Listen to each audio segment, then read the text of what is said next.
آج کی ویڈیو میں ہم جانیں گے مڈل کلاس لوگوں کی وہ ذہنیت جس کی وجہ سے وہ امیر لوگوں سے ہمیشہ پیچھے رہ جاتے ہیں اور اس کو پریکٹیکلی کیسے بدلا جائے۔ صرف نوکری کافی نہیں، ہمیں بچپن سے سکھایا گیا کہ پڑھو، نوکری لو اور سیف رہو، لیکن آج حقیقت کیا ہے؟ اگر آپ کی پوری زندگی ایک تنخواہ پر چل رہی ہے تو آپ خطرے میں ہیں۔ کیوں؟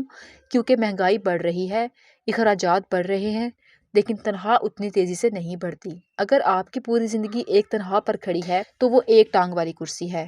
نوکری مت چھوڑیں، لیکن ایک سائیڈ انکم شروع کریں، چھوٹا سا آن لائن کام، ری سیلنگ، کوئی اسکل سیکھ کر فری لانسنگ۔ مسئلہ پیسے کا نہیں، سوچ کا ہے۔ دو لوگ 60,000 کماتے ہیں، ایک ہمیشہ پریشان اور دوسرا آہستہ آہستہ آگے بڑھ رہا ہے، لیکن فرق کہاں ہے؟ پہلا کہتا ہے پیسے کم ہیں، دوسرا پوچھتا ہے میں انہیں کیسے بڑھا سکتا ہوں۔ ہر خرچ سے پہلے پوچھیں یہ ضرورت ہے یا بس دل چاہ رہا ہے۔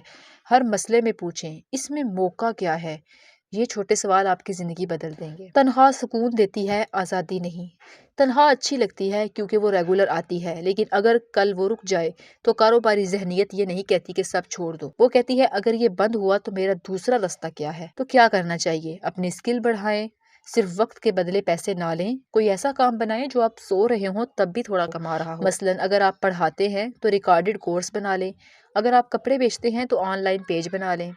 اگر آپ 1 لاکھ لگا کر ایسا کام شروع کرتے ہیں جو ہر مہینے 20,000 دے تو وہ بوجھ نہیں سیڑھی ہے۔ لہٰذا ہر قرض برا نہیں ہوتا۔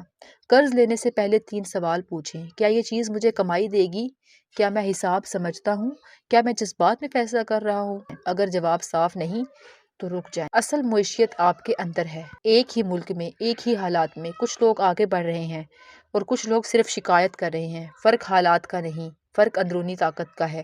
جب آپ گرتے ہیں تو عام انسان کہتا ہے میری قسمت خراب ہے، مضبوط انسان کہتا ہے میں نے کیا سیکھا، آج سے کیا کرنا چاہیے۔ تو خلاصہ یہ ہے کہ نوکری رکھیں لیکن اس پر انحصار نہ کریں۔ پیسہ کم ہو سکتا ہے لیکن سوچ کمزور نہیں ہونی چاہیے۔ دولت پہلے دماغ میں بنتی ہے پھر اکاؤنٹ میں آتی ہے۔